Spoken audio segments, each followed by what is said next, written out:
La rentrée des classes a eu lieu mardi 1er septembre, selon le principe d'une reprise pour tous, dans des conditions proches de la normale, conformément aux directives nationales.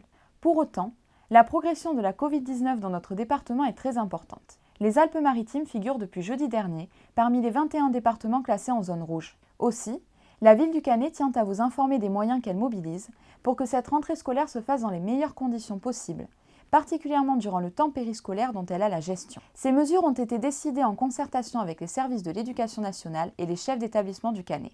Elles respectent les recommandations des autorités sanitaires et elles vont au-delà des préconisations gouvernementales dans le souci de renforcer la prévention et de veiller le plus possible à la protection de chacun. Ainsi, avant l'ouverture des écoles et la rentrée des classes du 1er septembre, tous les locaux ont été désinfectés.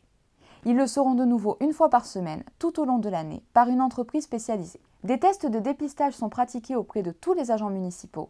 Ils seront renouvelés aussi souvent que nécessaire et les enseignants qui le souhaitent peuvent également être testés. La température des enfants est prise chaque matin, à l'arrivée des enfants inscrits au temps périscolaire, de 7h30 à 8h30, notamment à partir de caméras thermiques. Les chefs d'établissement disposent de thermomètres pour prendre la température des enfants autant que nécessaire. Le port du masque reste obligatoire pour tous les agents municipaux, y compris en école maternelle. Chaque jour, l'accueil est fait dans le respect d'un haut niveau d'exigence d'hygiène des locaux. Nettoyage et désinfection régulier des classes, toilettes, réfectoires, dortoirs, cours et autres parties communes. Des surfaces fréquemment touchées, aération fréquente des locaux, évacuation des poubelles aussi souvent que nécessaire.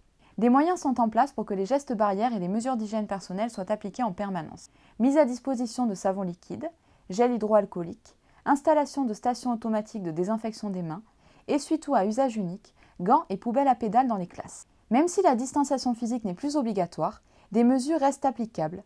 Traçage au sol devant les portails des écoles et rues adjacentes, mise à disposition des enseignants de kits de fléchage et marquage, neutralisation des lieux à risque, aires de jeu dans les cours par exemple. Même si la limitation du brassage n'est pas obligatoire, des précautions restent d'usage, comme le fait de se rendre à la cantine classe par classe. Les bus sont désinfectés après chaque transport. Pour diminuer le nombre d'enfants par centre d'accueil de loisirs le mercredi, et là aussi pour limiter le brassage, chaque enfant est accueilli dans sa propre école, comme cela a été fait depuis le déconfinement.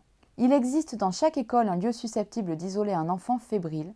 Il appartient désormais à chaque chef d'établissement de définir l'organisation de la journée des élèves et des règles sanitaires à appliquer durant le temps scolaire. Le service de l'éducation de la commune se tient à votre disposition pour vous donner tout renseignement dont vous auriez besoin à partir du numéro de téléphone spécialement mis en place à votre attention.